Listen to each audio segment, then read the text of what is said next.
Our story begins in ancient Egypt and tells how people, through animals and religion, developed an idea of evil and how to tame it. The most dangerous animal that an ancient Egyptian could encounter was the hippopotamus. Children, bathing in the Nile, could fall victim to an enraged hippopotamus protecting her young. It would make sense for Egyptians to view the hippopotamus as a symbol of evil, but they went on a different path. The hippopotamus became a symbol of motherhood. As the goddess Taweret, she protected pregnant women. Something similar occurred with the crocodile. It, too, was considered a dangerous beast that could only be tamed by confronting it with its own god. The crocodile became the protector of Egypt and the guardian of the Nile. However, the process by which humans transformed animals into gods also produced the opposite effect. The snake serves as an example, which simultaneously symbolized Apophis, a fearsome serpent. Every day it threatens the world with extinction, trying to swallow the sun and thereby destroy the source of all life. Interpreting natural phenomena through a religious lens often leads to a dichotomous view of good and bad omens. Celestial phenomena serve as an example. Meteors and meteorites significantly stimulated human imagination. For some, they were seen as signs of God, heavenly spirits, or angels. Others, however, interpreted the same phenomena as malicious acts, dark entities. Demons, devils, but also alien ships were associated with atmospheric phenomena, as always, depending on the human imagination, which projected its own processes onto the natural event. We now move on to India, where the elephant played a significant role in ancient times. As the largest and most majestic animal of ancient India, it was both worshipped and persecuted. It became a fairground attraction, a tool for Indian priests to collect money, but also a religious symbol. The peculiar contrast between the clumsy elephant's body and the flexible elephant's trunk has fascinated people from the beginning. Therefore, the Indian elephant became the patron saint of yoga and other physical exercises where flexibility plays a role. However, the priests who worked with popular beliefs in India focused on other animals. Due to its danger, the snake, like in Egypt, became an important symbol. Unlike an elephant, it was easier to acquire as a baby or as an egg, and train it as a religious attraction. In order to overcome the evil snake element, the snake was identified with sexual energy, which must be tamed so that it doesn't threaten us. From this thinking arose Tantra, which works with sexual energy. In the Nordic countries of Europe, a significant relationship between humans and cats was formed in ancient times. Vikings took their feline pets with them on their raids and spent a lot of time with them. People quickly noticed the specifics of a cat's purring and courting. The cat, like in Egypt, became a symbol of sexuality and procreation, embodied in the Norse goddess Freyja. She used a particular kind of female magic called Saidar, which was controlled solely by the supreme god, Odin. The association between cats and female sexuality remained until the late Middle Ages. Many widow whitewashers lived with cats and believed in their spiritual powers. They used various herbal mixtures and made ointments from them. Sometimes they applied these ointments to their brooms and inserted the ointment wrapped end to fly on the brooms. From these private sex and drug-induced lesbian gatherings, myths of witches flying naked on their broomsticks at night emerged. However, it was just a different form of people's relationship to sexuality at a time when it was heavily shaped by Christian pseudo-morality. We return to the storyline exploring the human perception of good and evil. Since ancient times, shamans and medicine men have emerged among people, treating diseases in the form of evil spirits. Until modern times, diseases were perceived as the result of sin or the actions of sinister forces. The advent of science changed this approach and pointed to the existence of bacteria and viruses. As a defense against these, doctors devised vaccines, a minimal dose of a weakened disease. This induces immunity in a person. In the eyes of the public, scientists and doctors took on an almost superhuman character. Some interpreted their abilities as a manifestation of good powers and viewed doctors as angels, saving us from death. Others, however, turned the incomprehensible forces into a symbol of evil. Vaccines transitioned from a cure to being seen as a concealed weapon of globalists, Illuminati, demons, Satan himself, or even aliens.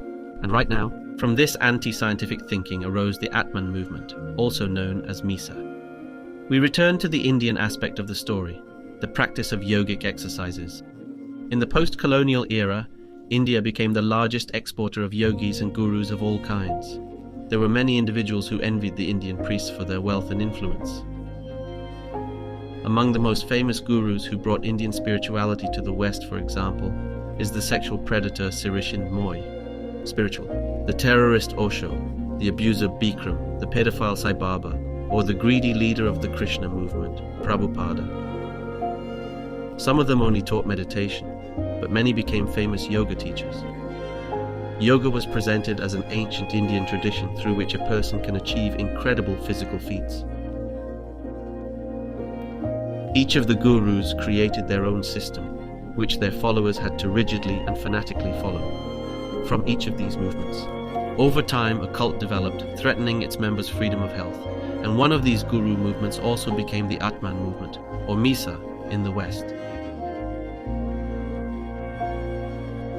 The New Age movement also spread Eastern ideas about Tantra, which soon became a symbol of liberated sexuality and the emancipated self.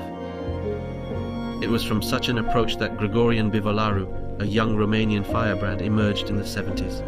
As a student, he became involved in the anti-communist movement and assumed he would covertly spread banned religious teachings in Romania. These, under the then communist dictatorship, included not just yoga, but also pornography. He created a unique blend of Eastern New Age practices under the guise of so-called transcendental meditation. However, he was soon apprehended by the Romanian authorities, imprisoned and sent to a psychiatric hospital. There, he was subjected to cruel treatment, including electric shocks. After forced drugging, when he was released, he was a different person. Due to the trauma, he developed a severe type of schizophrenia, began seeing dark spirits, talked to them, and was convinced that he was being watched not only by secret services, but also by aliens. He revived his yogic movement, but this time began to incorporate more extreme elements. For example, they were instructed to drink 2 liters of water with salt every morning, then exercise, and finally vomit all the water. This practice was based on Indian purification rituals and was never meant for everyday use. Similarly, Bivolaru also misused another alternative healing practice. Perhaps from his youth, but especially after being released from prison, he developed a strong fetish for human urine. However, it wasn't enough for him to just attend writing parties. Instead, he wanted to create a system for this deviation of his, to sanctify and codify it. First, he explained the beneficial effects of urine therapy to his followers. Some individuals attempt to cure themselves of diseases by drinking their own urine. However, Bivolaru expanded this practice, claiming that it was necessary to drink one's urine daily, every morning. He argued that partners should drink each other's urine, not only during the day, but also during sex.